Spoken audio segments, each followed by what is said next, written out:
ጤና ይስጥልን የከበረ ሰላምታችን በመላው ዓለም ሆናችሁ ቃል ስፖርት ዩቲዩብ ቻናላችንን ለምትከታተሉ ውድ አድማጮቻችን ሁሉ ይድረስ ብለናል። ከእናንተ ከሆነው ቃል ስፖርት ዩቲዩብ ቻናል ለዚህም ሰዓት መርጠን ያሰናዳላችሁን ስፖርታዊ ጥንቅሮች በቅደም ተከተል እያጋራችሁ ቆይታ የምናደርግ ይሆናል። እንደ ሁልጊዜው እስከ ፕሮግራማችን ፍጻሜ ቆዩ። ላይክ፣ ሰብስክራይብ፣ ሼር ማድረግ ዛሬም እንዳይረሳ ብለናል። በሀሳብ መስጫ ሳጥናችን ላይ ሀሳብ አስተያየታችሁን እንደ ሁልጊዜው በወቅታዊ ጉዳዮች በተለይም በምንደግፏቸው ክለቦችና እንደዚሁም በፕሮግራማችን ይዘት ላይ ልታጋሩ እንችላላችሁ። በዚህኛውም የመረጃ ሰዓታችንን አስቀድመን የሀገር ቤት ጉዳዮችን ለእናንተ ውድ አድማጮቻችን የምናደርሳችሁ ይሆናል።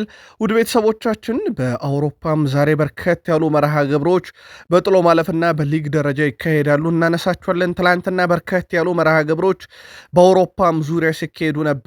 ተሰናባች ክለቦች ነበሩ። ያልተጠበቀ ሀያል ክለብ ከጥሎ ማለፍ ውድድርም እንዲሁ የተሰናበተበት ነበር። እነኚህን ጉዳዮች ጨምሮ በአውሮፓ የመረጃ ሰዓታችን ሰፊ ሽፋን እንሰጠዋለን። በታላላቆቹ የአውሮፓ ክለቦች ውስጥ ባርሴሎና በይፋ ተጫዋች አስፈርሟል። የቡድኑን ሌላኛ ቁልፍ ተጫዋች እናነሳለን። ያልተጠበቀው የዣቪ አሎንሶ ስንብት ከይቆያል ተሰናብቷል።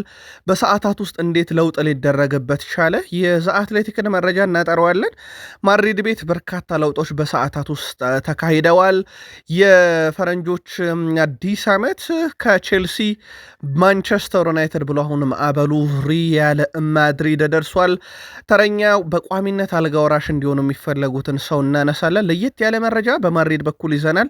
ትደነቁበታላችሁ አብራችሁን ስትቆዩ። ከዛ ውጭ ውድ ቤተሰቦቻችን በጀርመን ቡንደስሊጋ ትላንትና የነበሩ ጨዋታዎችን ጨምሮ የክርስቲያኖ ሮናልዶ ቡድን አልናስር ከዋንጫ የራቀበት መንገድ፣ ትላንትና ሊጠናቀቁ ከጫፍ ደርሰው የነበሩና የተጠናቀቁ ዝውውሮችን በአውሮፓም ዙሪያ ይዘናል።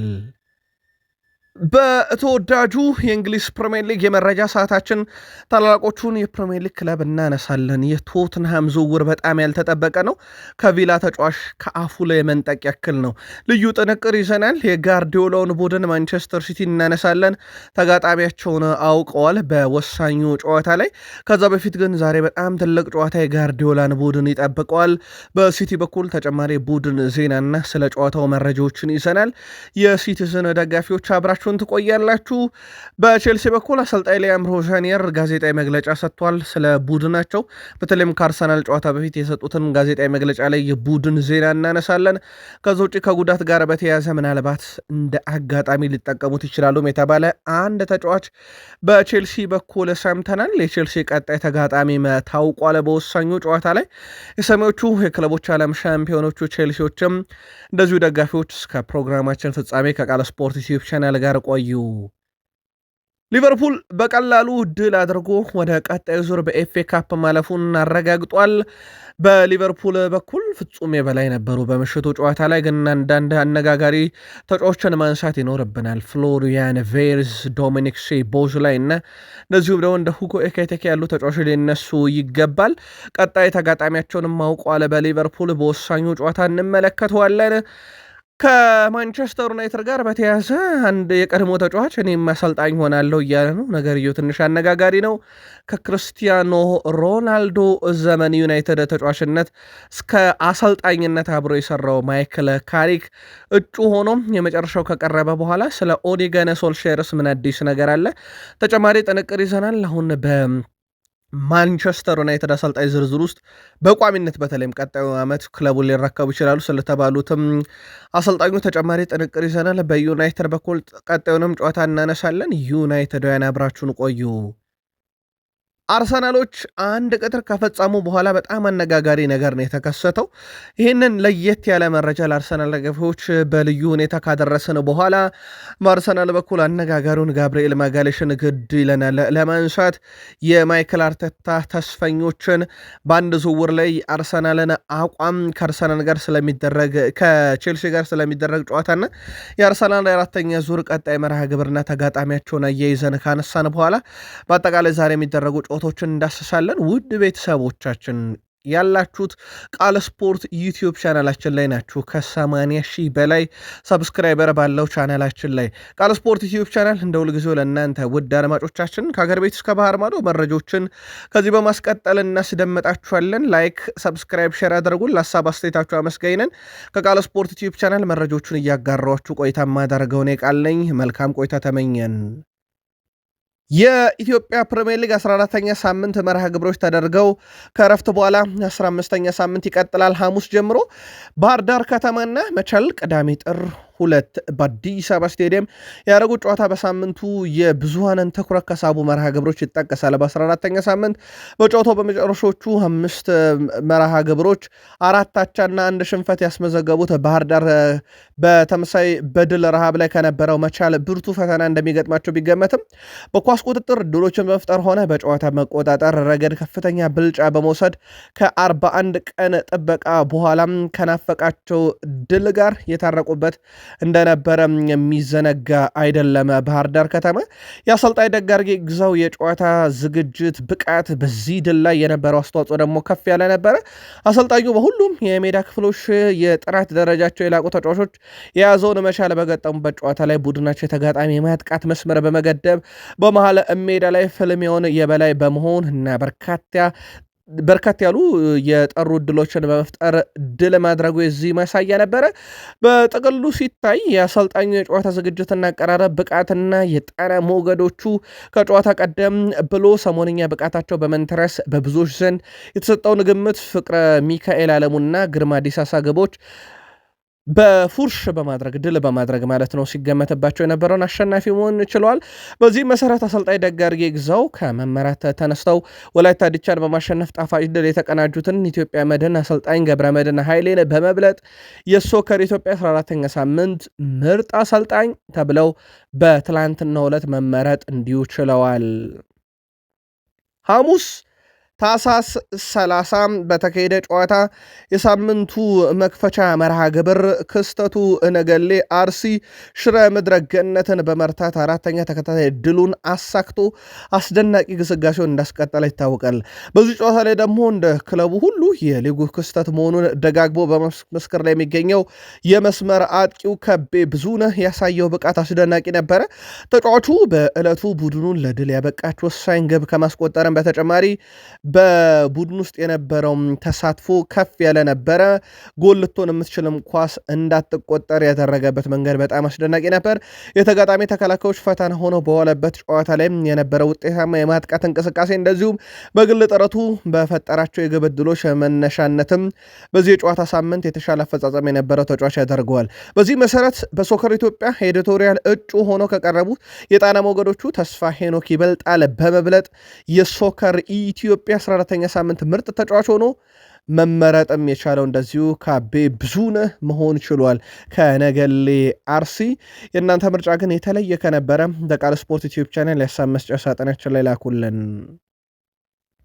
ዛሬ በአውሮፓ ዙሪያ በርከት ያሉ መርሃ ግብሮችን እንጠብቃለን። በተለይም በተወዳጁ የእንግሊዝ ፕሪሚየር ሊግ ከሚሳተፉ ክለቦች ውስጥ ዛሬ በካራባኦ ካፕ የግማሽ ፍጻሜ መጀመሪያ ዙር ጨዋታ ምሽት 5 ሰዓት ኒካስል ዩናይትድ ከማንቸስተር ሲቲ የሚያደርጉት ጨዋታ በትልቁ ይጠበቃል። በስፔን ኮፓ ዴላሬ ጨዋታ ዲፖርቲቮ ላካሮኛ ከአትሌቲኮ ማድሪድ፣ ሪያል ሶሴዳድ ከኦሳሱና ሲጫወቱ፣ በጣሊያን የኮፓ ኢታሊያ ጨዋታ ሮማ ከቶሪኖ ይገናኛል። በጀርመን ቡንደስሊጋ ስቱትጋርት ከፍራንክፉርት፣ ቦሩሲያ ዶርትመንድ ከቨርደር ብሬመን፣ ሃምቡርግ ከባየርን ሌቨርኩሰን እና ሜንዝ ከሃይደንሄም የሚያደርጓቸው ጨዋታዎች ይጠበቃሉ።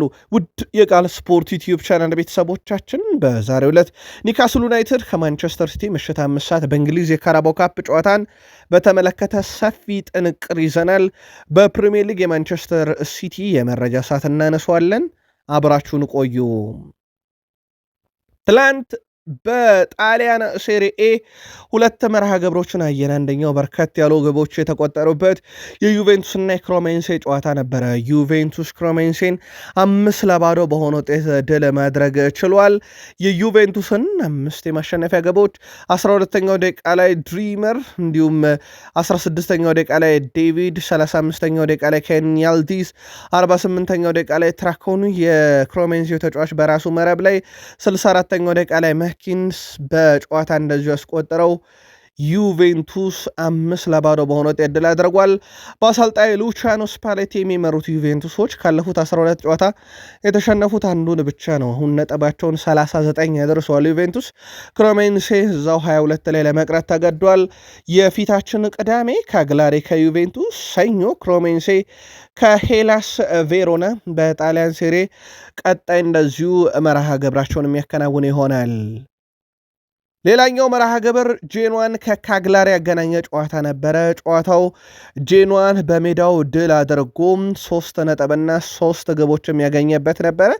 የጄኗን ድል የማድረጊያ 3 ግቦች ኮሎምቦ 7ኛው ደቂቃ ላይ፣ ፍሬድ ሩፕ 75ኛው እና ኦስቲገርድ 78ኛው ደቂቃ ላይ 3ቱን ግቦች ለጄኗ ማስቆጠር ችለዋል።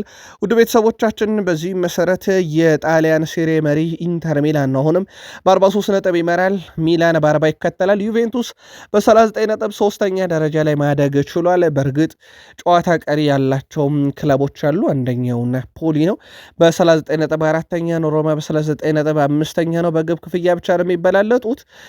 በኮሞ በኩል የሴስክ ፋብሬጋስ ቡድን 6ኛ ተቀምጧል። ትላንትና ድል ያደረገው ጄኗ ወደ 15ኛ ደረጃ ላይ እንደዚሁ ማደግ የቻለበትን ውጤት ማስመዝገብ ችሏል። የጣሊያን ሴሪ በሳምንቱ መጨረሻ ቀጣይ መርሃ ግብሮች እንደዚሁ የሚከናወን ይሆናል።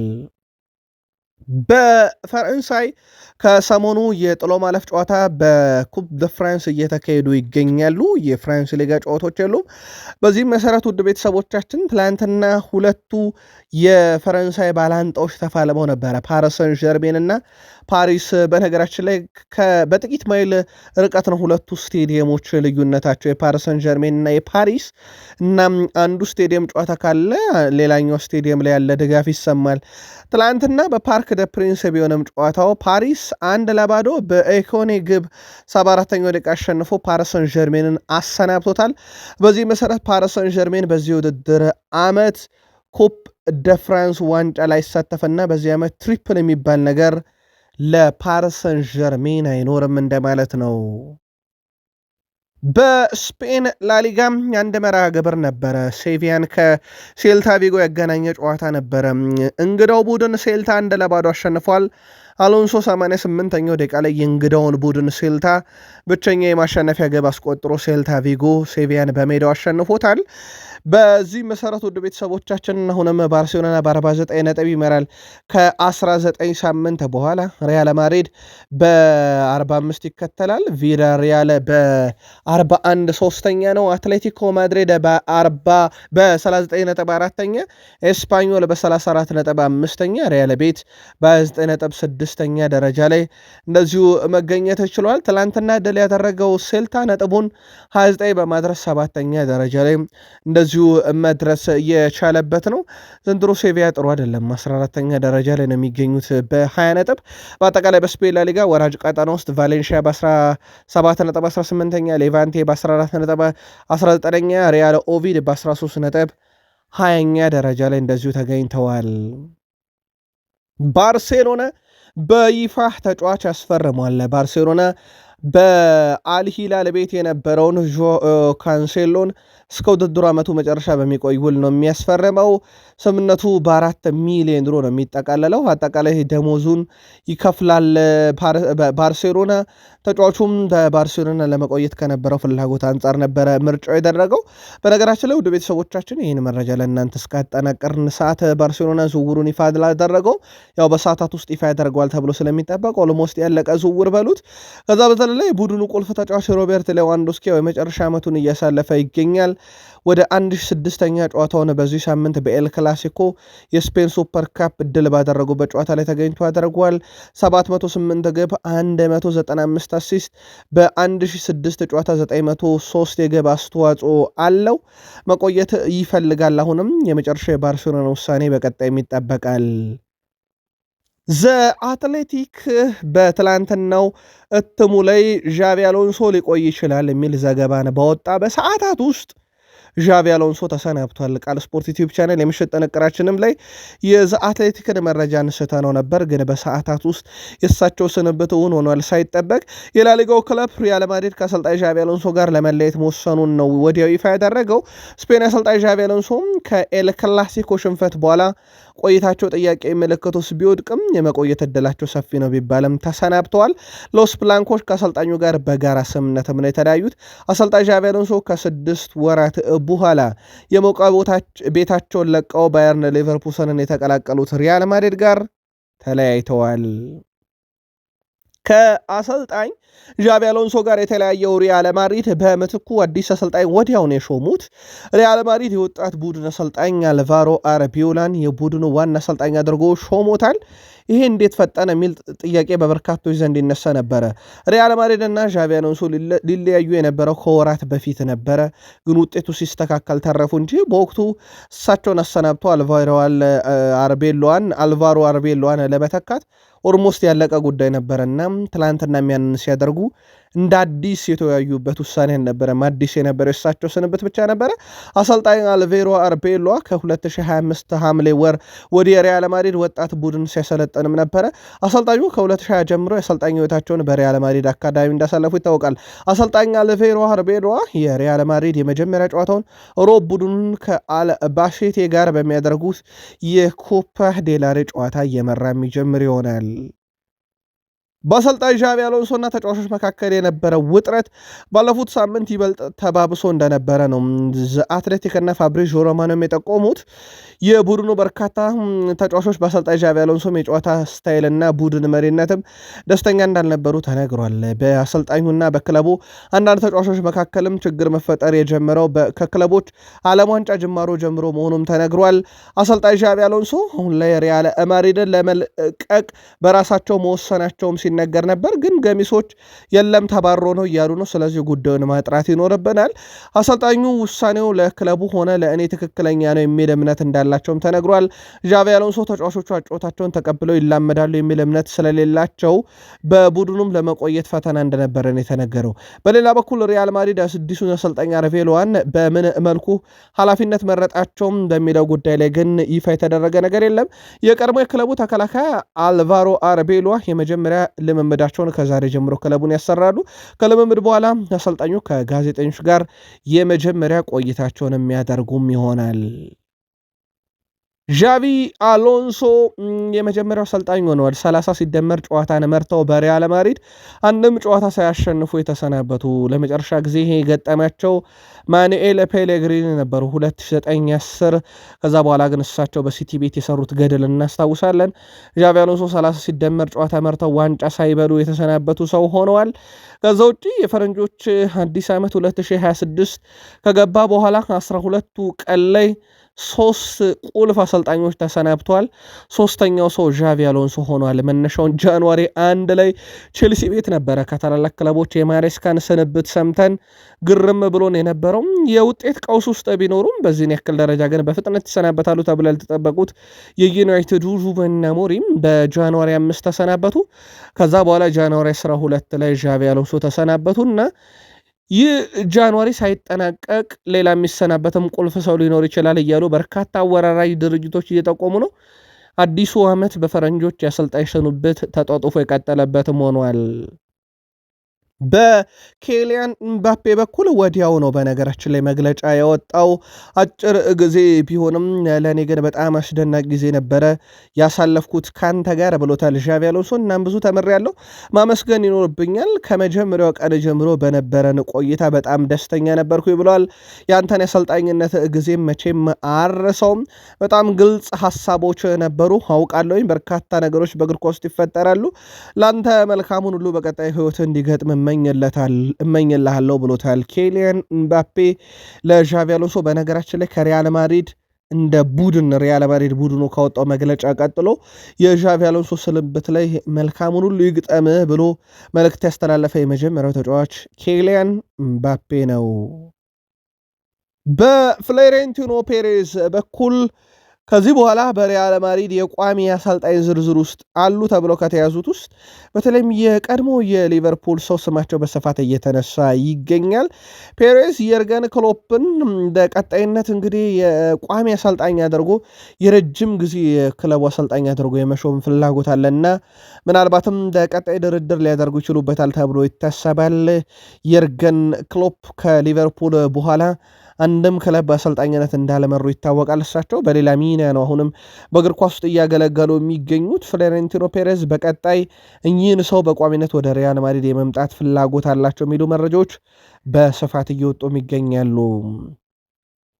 የዣቪ አሎንሶ ማዕበል ከመታቸው ተጫዋቾች ውስጥ አንደኛው ኤንድሪክ ነው። በነገራችን ለውድ ቤተሰቦቻችን ኤንድሪክ ያው በሳቸው ስር የመጫወቻ ደቂቃን ካጣ በኋላ ነበረ ክለቡን ለቆ በውሰት ወደ ኦሎምፒክ ሊዮን እስከ ውድድር ዓመቱ መጨረሻ ያቀናው የዣቪ አሎንሶ እቅድ አካል አለመሆኑን ተከትሎ ማለት ነው። ምናልባት ይህ ተጫዋች ይመለሳሉ ታዲያ አሁን እሳቸው ስለተሰናበቱ የሚል ጥያቄ ሊነሳ ይችላል። በጣም ለየት ያለ መረጃ እንንገራችሁ ውድ ቤተሰቦቻችን። ዛሬ በፈረንጆች ጃንዋሪ 13 ነውና እስከ ጃንዋሪ 20 በሚቀጥሉት 7 ቀን ውስጥ ይሄን ተጫዋች ማድሪድ የመመለስ ሙሉ መብት አለው። በነገራችን ላይ እስከ ጃንዋሪ 20 በነፃ ምንም ሳይሆን ውሉን ቀዶ ይመለስልኝ የማለት መብት አለው። ከጃንዋሪ 20 በኋላ ግን የመመለስ መብት የለውም ሪያል ማድሪድ። ስለዚህ አርቤሎዋ ይሄንን ተጫዋች ፈልጋለሁ ካለ በቀጣዮቹ 7 ቀናት ውስጥ ውሉን ቀዶ መመለስ ይችላል። ዣቪ አሎንሶ ከታክቲክ እስከ ተጫዋች ቅያሬና እስከ ቋሚ 11 ተቃውሞ በክለቡ ከገጠመው በኋላ ከክለቡ ጋር እንደተለያየ ይታወቃል። የኤንድሪክ የውል ስምነት ግን ተፈጻሚነት መደረግ አለበት ብላችሁ ታስባላችሁ? የማድሪዶ ያመልከታችሁ ላኩልን። የጀርመን ቡንደስሊጋ በሳምንቱ ፍጹም አስደናቂ ነበረ። ባየር ሙኒክ በተለይም 8-1 በሆነ ውጤት ድል እንዳደረገ ይታወቃል በ16ኛ ሳምንት ላይ።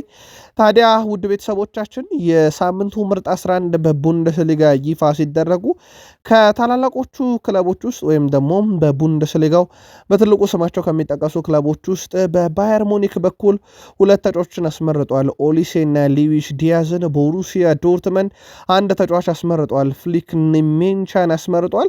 ስቱትጋርት ሁለት አስመርጧል። ተከላካዩን ማክሲሚሊያንን እና እንደዚሁም አጥቂውን ዴንዘል ኡንዳቨን ማስመረጥ ችሏል። ከዛ ውጭ ሄደኔም፣ ዩኒየን በርሊን፣ ሃምቡርግ፣ ቦሩሲያ ሞንቹ ግላድባ፣ ኮሎኝ እና እንደዚሁ ቦሩሲያ ሞንቹ ግላድባ በእርግጥ ሁለት ተጫዋቾችን በዝርዝር ውስጥ ማስመረጥ የቻሉበት ነበር። ያው ቡንደስሊጋው ሞር ለባየር ሙኒክ ያመራ እንደሆነ ይታወቃል። በዛሬው ዕለት በርከት ያሉ ጨዋታዎችን እንመለከታለን። በዛሬው ዕለት 4 ጨዋታ ስቱትጋርት አይንትራክ ፍራንክፈርት፣ ቦሩሲያ ሞንቹግላድባ ቦሩሲያ ዶርትመንድ ከወርደር ብሬመን፣ ሜንዝ ከሄደኔም፣ ሃምቡርግ ከባየርና ሊቨርፑሰን ዛሬ በቡንደስሊጋ የምንመለከታቸው መርሃ ግብሮች ናቸው። በሳውዲ አረቢያ ሊግ ክርስቲያኖ ሮናልዶ ቡድን አልናስር ከዋንጫው ፍጹም እየራቀ ነው። በ4 ሳምንት ውስጥ ያው የሚውላው ነገር የተፈጠረው በሳውዲ አረቢያ ሊግ ትላንትና በጣም ወሳኝ ጨዋታ ነበራቸው። አልሂላል ከአልናስር ጨዋታውን ድል ያደረገው አልሂላል ነው። በሜዳውና በደጋፊት የነበረውን ጨዋታ ግብ በማስቆጠር ክርስቲያኖ ሮናልዶ 42ኛው ደቂቃ ላይ አልናስርን መሪ ያደረጋቸውም በኋላም ላይ አልዳውስሪ በፍጹም ቅጣት ምት 57ኛው ደቂቃ ላይ ያደረገ በኋላም ላይ ግብ ጠባቂው አልናስር አኪድ በቀይ ካርድ 60ኛው ደቂቃ ላይ ወጣና አልናስር ጎዶሎ ሆኑ 1-1 እያሉ በኋላም ላይ ይሄን የቁጥር ብልጫ የተጠቀሙት አልሂላሎች ካኑ 81ኛው ደቂቃ ላይ 2-1 እንዲመሩ አደረገ። ሩቨን ኔቬሽ በፍጹም ቅጣት ምት 92ኛው ደቂቃ ላይ እናስቆጠረ። ስለዚህ አልናስር ትላንትና አንድ ቀይ ካርድ ወጣበት፣ ሁለት ፍጹም ቅጣት ምት ተቆጥሮበት 3-1 በሆነ ውጤት ተሸንፏል። ክርስቲያኖ ሮናልዶ በውድድር ዘመኑ 15ኛ የሊግ ግቡን ሲያስቆጥር አልናስር በሊጉ 3ኛ ተከታታይ ሽንፈቱን አስተናግዷል። አልሂላል ማሸነፉን ተከትሎ የሊግ መሪነቱን 7 አደርሶታል። ነጥብ ልዩነቱን አልሂላል 38 አልናስር 31 ነጥብ ላይ ለመቆም ተገዷል። ፍጹም ያልተጠበቀ ምሽት ነበረ። በአልሂላል በኩል ሻምፒዮን ለመሆን በሚደረገው ጥረት ላይ በወሳኝ ምዕራፍ ላይ ተገኙበት ሆኗል። ሮናልዶ በውድድር ዘመኑ በሳውዲ ሊግ 14 ጨዋታ 15 ጎል 1 አሲስት 16 የግብ አስተዋጽኦ አለው። ክርስቲያኖ ሮናልዶ ከአልሂላል ጋር ባደረጋቸው የመጨረሻ ጨዋታ ላይ 3 ጎሎችን አስቆጥሮባቸዋል። እንዳጠቃላይ ደግሞ አሁን ክርስቲያኖ ሮናልዶ በእግር ኳስ ሕይወቱ 959ኛ ግቡ ላይ ደርሶ ለ1000 ግቦች መንደርደሩን ቀጥሏል። ምልከታችሁን ግን በአልናስር በኩል ልታጋሩን ትችላላችሁ። እዛው ሳውዲ ላይ እንቆይ። አልኢትሃዱ ተጫዋች ነጎሎ ካንቴ የበርካታ ክለቦችን ቀልብ ስቧልና የሳውዲ ሊግን ለቆ ወደ አውሮፓ ሊመለስ የሚችልበት ሰፊ እድል አለ እየተባለ ነው። በተለይም የቱርኩ ክለብ ፌነር ባቾች ይህን ተጫዋች ነጎሎ ካንቴን ወደ አውሮፓ መመለስ ይፈልጋሉ ተብሏል። የቱርክ መገናኛ ብዙሃንም ይህን ጉዳይ በተመለከተ ሰፊ መረጃን ይዘው እየወጡ ይገኛሉ። በዛሬው ዕለት የቱርኩ ክለብ ፌነር ባቼ ከነጎሎ ካንቴ ተወካሹ ጋር እንደዚሁ ድርድር የማድረግም ፍላጎት አለው የሚሉ መረጃዎች በስፋት እየወጡ ይገኛሉ። ተጫዋቹ በተለይም የአውሮፓን እግር ኳስ ለቆ ወደ አሊታድ ካቀናም በኋላ በፈረንሳይ ዋናው ብሔራዊ ቡድንም ጥሪ እየደረሰው እየተጫወተ እንደሆነ የሚዘነጋ አይደለም። በእንግሊዝ ፕሪሚየር ሊግም ተጫውቷል። ግን በዋነኝነት ለብረትነቱ የአረቤ ሌብዥንግ ነበረ። በቶትናም በቼልሲ እናስታውሰዋለን። ቲሞ ቨርነር ከአረቤ ሌብዥንግ ወደ ሳን ጆዜ ርዚኩዌስ ትላንትና ለመዞር ከስምነት ደርሷል። ጀርመናዊ አጥቂ ከአረቤ ሌብዥንግ በመልቀቅ የአሜሪካውን ሜጀር ሊግ ሶከር ክለብ የሆነውን ኤርዝኩዌዝን በቋሚነት የሚቀላቀል ይሆናል። ፋብሪዞ ሮማኖ መረጃውን አረጋግጦታል። ይሄንን ዝውውር ጀርመናዊ አጥቂ የአውሮፓ እግር ኳስ ሕይወቱ እንደ ጅማሮም አልተሳካለትም። በስተመጨረሻ ላይ በተለይም ወደ ፕሪሚየር ሊጉ ከመጣ በኋላ ነገሮች ለሱ በጣም የከበዱት ጊዜ ነበረ። ለማንኛውም ወደ አሜሪካ ሜጀር ሊግ ሶከር ለማቅናት ከስምነት ደርሷል።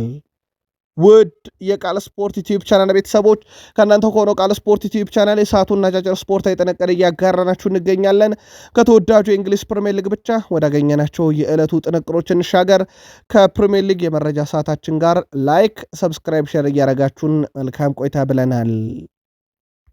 የፕሪሚየር ሊግ መረጃችንን ከታላላቆቹ ክለቦች ውስጥ በቢግ ሲክስ በቶትናም እንጀምር። ወደ ቤተሰቦቻችን ትላንትና ያልተጠበቀ ዝውውር ነው ከቶትናም ላይ ከአስቶን ቪላ ላይ ጠለፉት። የአስቶን ቪላ ስምምነት ተከናውኖ ነበረ ከክለቡ ጋር። ኮነር ጋላገር ግን ምርጫው አስቶን ቪላ ሳይሆን ቀርቶ ወደ ቶትናም ሊያቀና ከጫፍ ደርሷል። ስፐርስ ለአትሌቲኮ ማድሪድ 40 ሚሊዮን የሚከፍሉ ሲሆን ተጫዋቹ በቋሚነት የቶትናም ተጫዋች ይሆናል ተብሏል። አስቶን ቪላ ከአትሌቲኮ ማድሪድ ጋር በክለብ ደረጃ ከስምምነት ደርሰው ዝውውሩ ሊፈጸም ከጫፍ የደረሰ ቢሆንም ተጫዋቹ ግን ከስፐርስ ጋር መስማማቱ ነው የቪላው ዝውውር እንዳይፈጸም ምክንያት የሆነው ተብሏል። ምናልባትም አስቶን ቪላ ባለቀ ሰዓት ተጫዋቹን ለማሳመን የሚያደርገው የተለየ ጥረት ከሌለ በስተቀር ወደ ቶትናም የማቅናቱ ነገር በጣም ግልጽ እየሆነ መጥቷል። ያልተጠበቀ ነው ውድ ቤተሰቦቻችን፣ ምክንያቱም ቪላዎች ከስምነት ደርሰው እንደነበረ ይታወቃልና በርካታ የመረጃ ምንጮችም ይህን ጉዳይ አረጋግጠውት እንደነበረ ይታወቃል። ለማንኛውም ኮነር ጋላገር በቀጣይ መዳረሻው ቶትናም ሊሆን ከጫፍ ደርሷል። የፔፕ ጋርዲዮላ ቡድን ማንቸስተር ሲቲ የአራተኛ ዙር ኤፍ ኤ ካፕ ተጋጣሚውን አውቋል።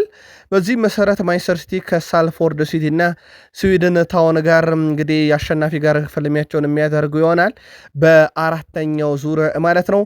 ከዛ በፊት ግን ማንቸስተር ሲቲዎች በጣም ወሳኝ የተባለ ጨዋታ ዛሬ ጠብቃችኋል በግማሽ ፍጻሜ። ስለዚህ በእንግሊዝ ውስጥ ከሚጠበቁ ጨዋታዎች ውስጥ አንደኛውም ካራባው ካፕ ነው። ያው እንዳልኳችሁ በኤፍኤ ካፕ ግን የሳልፎርድ ሲቲ እና የስዊድን ታውንን አሸናፊ ነው በቀጣይ የሚገጥሙት። የትኛውን ቡድን ይገጥማሉ የሚለውን ደግሞ በማንቸስተር ሲቲ በኩል በቀጣይ መረጃችን ጨዋታው ተደርጎ ውጤት እጃችን ላይ ከደረሰ በኋላ ይፋ የምናደርግላችሁ ይሆናል። ዛሬ ምሽት 5 ሰዓት ሲል በሴንት ጄምስ ፓርክ ስቴዲየም ኒካስል ዩናይትድ ከማንቸስተር ሲቲ የሚያደርጉት ጨዋታ እንደዚሁ በትልቁ ይጠበቃል። በካራባው ካፕ የግማሽ ፍጻሜ የመጀመሪያ ዙር ጨዋታ በኒካስል ዩናይትድ በኩል በዚህ ውድድር ዓመት በሁሉም መድረክ ባደረጓቸው ጨዋታ 15 ድል 7 አቻ 9 ሽንፈት፣ በሲቲ በኩል በሁሉም መድረክ ባደረጓቸው ጨዋታ 21 ድል 5 አቻ 5 ሽንፈት ሲገጥማቸው በእርስ በርስ ግንኙነታቸው ውድ ቤተሰቦቻችን ሲቲ የበላይነት አለ። 79 ጊዜ ረቶታል።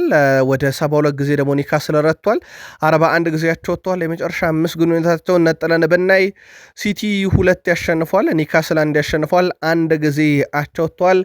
በመጨረሻ 5 ጨዋታ በየግላቸው ኒካስል ዩናይትድ ከመጨረሻ 5 ጨዋታ 3 ድል 1 አቻ 1 ሽንፈት፣ ሲቲ በመጨረሻዎቹ 5 ጨዋታ 2 ድል 3 ተከታታይ አቻም ውጤት አለው። ሁለቱ ክለቦች የመጀመሪያ ዙር ጨዋታቸውን ዛሬ በሴንት ጄምስ ፓርክ ስቴዲየም በግማሽ ፍጻሜ ያከናውናሉ ማለት ነው። ዛሬስ ማነ በበላይነት ተወጥቶ የመጀመሪያውን ዙር የኤፍኤ ካፕ የግማሽ ፍጻሜ ጨዋታ ድል ያደርጋል ወይም ትልቅ የማለፍ ዕድል ይዞበት ይወጣል? ቅድመ ግምታችሁን አጋሩን።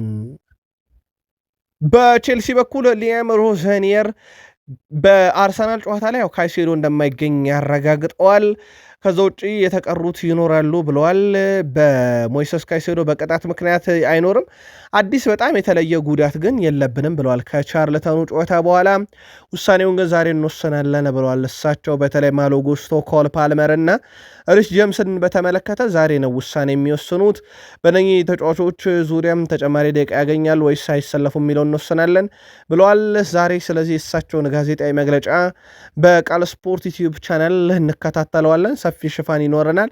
በቡድን ዜና ከነገው የአርሰናል ጨዋታ በፊት ስለሚሰጡ ማለት ነው። በኮል ፓልመር ዙሪያ እየወጡ ያሉ በርከት ያሉ መረጃዎች ያው ተጫዋቹ የመገኘት እድሉ በጣም ጠባብ ነው። ምክንያቱም ደግሞ የጉዳቱ መጠን እንዲያገረሽበት ስለማይፈለግ የሕክምና ቡድን አባላት ሊከለክሉት ይችላሉ እያሉ ይገኛሉ። እስካሁን አልተወሰነም እንዳልኳቸው ሕክምና ቡድን አባላት ውሳኔ። ከዚህ ጋር በተያዘ ታዲያ እንደ ፋኩንዶ ቡናኖንቴ ያለ ተጫዋች የአርሰናሉ ጨዋታ ላይ የመጀመር እድል ሊኖረው ይችላል እየተባለ ይገኛል። ተጫዋቹ በቂ መሰለፊያ እድልና ሰዓትን እያገኘ እንዳልሆነ ይታወቃል። ያው የስኳድ ዴብዝ ካለው ስፋት አንጻር ቼልሲዎች እናም ቡናኖንቴ ምናልባትም ሌላ ትልቅ እድል የሚያገኝበት አጋጣሚ ሊኖር ይችላል። በአርሰናሉ ጨዋታ እንዳልኳችሁ ኮል ፓልመር ሊገኝ የማይችልበት እድል ካለ ማለት ነው። ስለዚህ የኮል ፓልመርን ጉዳይ ጨምሮ የፋኩንዶ ቡናኖንቴን እድል የማግኘት ጉዳይ በቀጣይ መረጃ እናነሷለን። በቼልሲም በኩል በነገራችን ላይ ቀጣይ አራተኛ ዙር ኤፍኤ ካፕ ተፋላሚያቸውን አውቀዋል። አራተኛ ዙር ኤፍኤ ካፕ የቼልሲ ጨዋታም ከሜዳ ውጪ በመጓዝ ሃል ሲቲን የሚገጥም ይሆናል። ሃል ሲቲ የቀድሞ የፕሪሚየር ሊግ ክለብ ነው።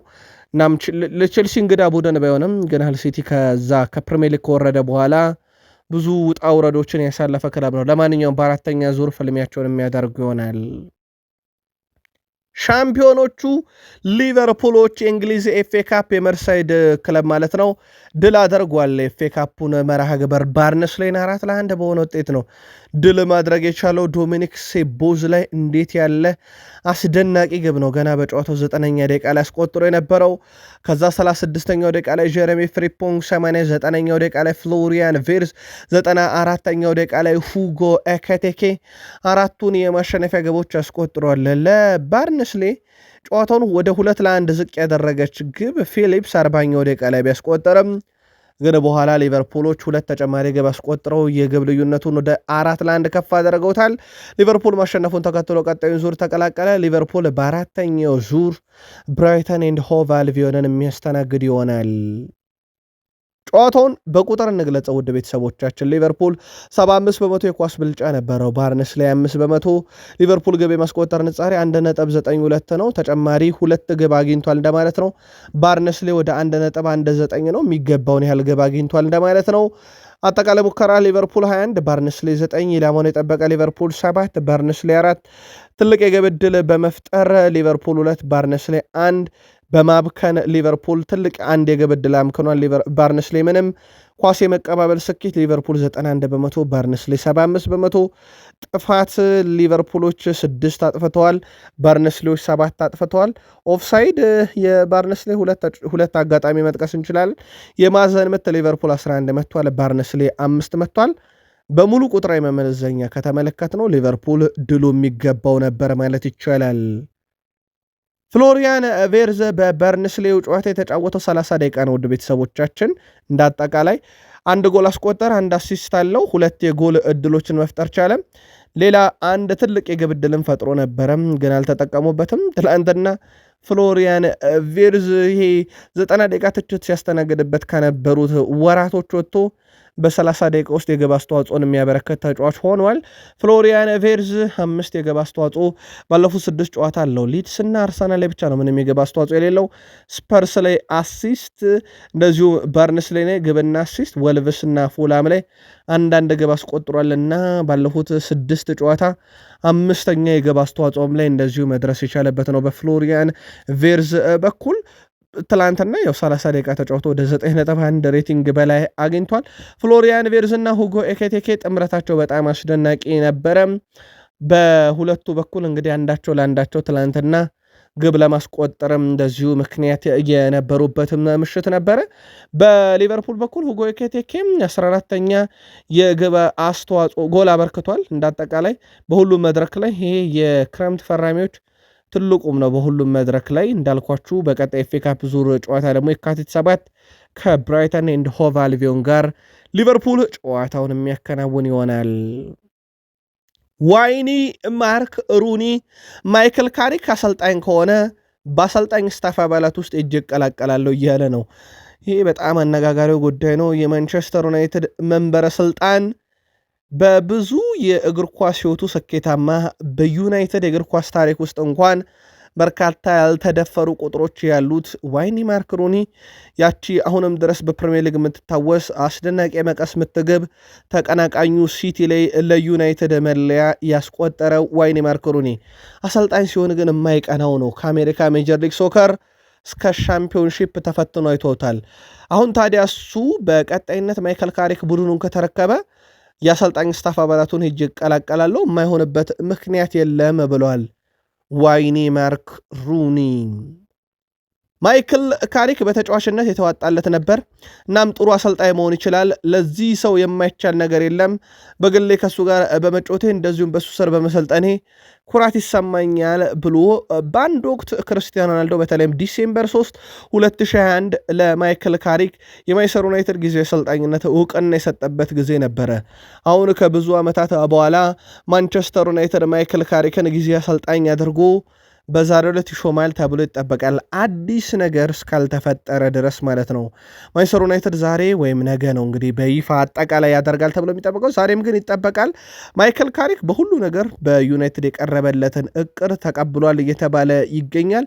የ44 ዓመቱ እንግሊዛዊ የቀድሞ ተጫዋች ማንቸስተር ዩናይትድን ሊረከብ የሚችልበት እድል እንዳለ ከሰሞኑ ሲነገር እንደነበረ ይታወቃል። ሰር አሌክስ ፈርጉሰንም ከኦሊ ጉናር ሶልሼር ይልቅ ለካሪክ ቅድሚያ ይሰጣሉ ብሏል ቤን ጃኮብስ። ማይክል ካሪክም በእሳቸውም ዘንድ ተመራጩ ሰው ነው እየተባለ ነው። ስለ ማይክል ካሪክ እና ስለ ኦሊ ጉናር ሶልሼር ግን አንዳንድ ነገር እንበላችሁ። ማይክል ካሪክ በ2025 በሻምፒዮንሺፑ ሚድልስቦሮ ውጤት ማውጣት አልቻለም ተብሎ የተባረረ አሰልጣኝ እንደነበረ አይዘነጋም። ካሪክ በሚድልስቦሮ በ2023/24 ቡድኑን 8ኛ እንዲጨርስ አድርጎት የነበረ ቢሆንም በ2024/25 አዲስ የውድድር ዓመት ሚድልስቦሮ 10ኛ በመጨረሱ አመራሮቹ አሰናብቶታል። አሁን ወደ ቀደመ ክለቡ ነው እንግዲህ ይመለሳል እየተባለ የሚገኘው።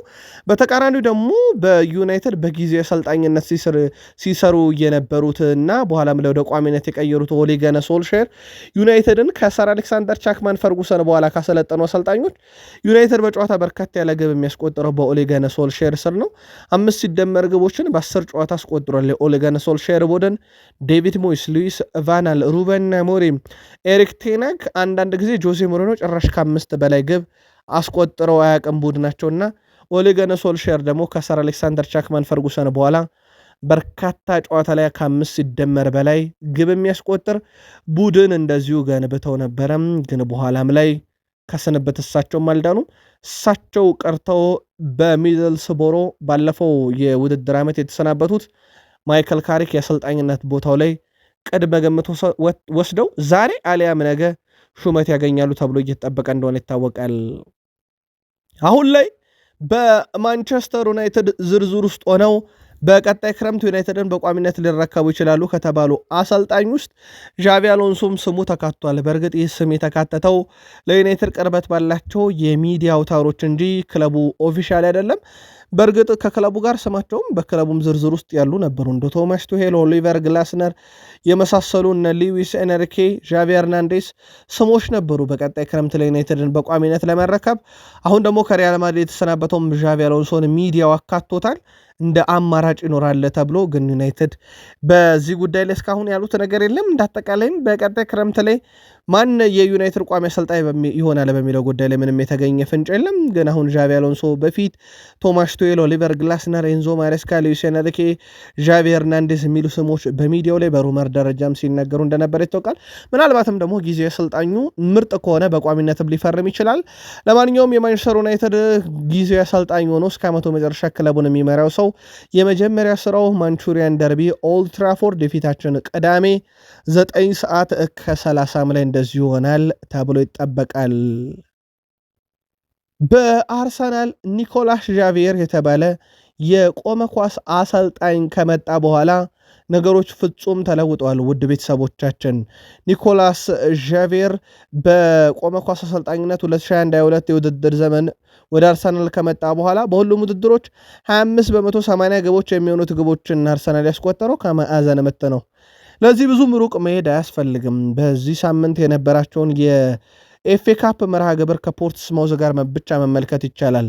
የተቆጠሩ 4 ግቦች 3ቱ ከማዕዘን ምት መነሻቸው እንደነበረ ይታወቃልና ይሄ ብቻ ማሳያ ነው እና ከተቆጠሩት ግቦች ውስጥ እንግዲህ ውድ ቤተሰቦቻችን 3/4ኛው ግብ የተቆጠረው ከማዕዘን ምት ነው እንደማለት ነው እና ይሄ አንዱ ማሳያ ነው። ወይም 75 በመቶ በአንድ ጨዋታ ላይ ያንን አድርገዋል። አሁን ደግሞ እንዳጠቃላይ ኦፕታ በሰራው ጥናት መሰረት ከአርሰናል ክሳቸው መምጣት በኋላ ካስቆጠራቸው ግቦች ውስጥ 80ው ከማዕዘን ምት መነሻ ነው። ይህም በጣም ትልቅ የሚባል ቁጥር ነው። ዘንድሮ እንግዲህ 17 ደርሰዋል። በአምናው ካየን አንድ በልጠዋል። ፍጹም የተለየ ቡድን በማዕዘን ምት እያየ እንገኛል። ትላንት ሊያም ሮዘኔር እኛ አርሰናልን የቆመ ኳስ ተጠቃሚ ቡድን ብለን ስም አላወጣንም ማለታቸው ይታወቃል። እዚህ ቡድን ውስጥ እንደዚህ አይነት ጎሎችን በማስቆጠር የምናውቀው ጋብርኤል ማጋሌሽ ነው። በጣም አስደናቂ ነገር እንንገራችሁ።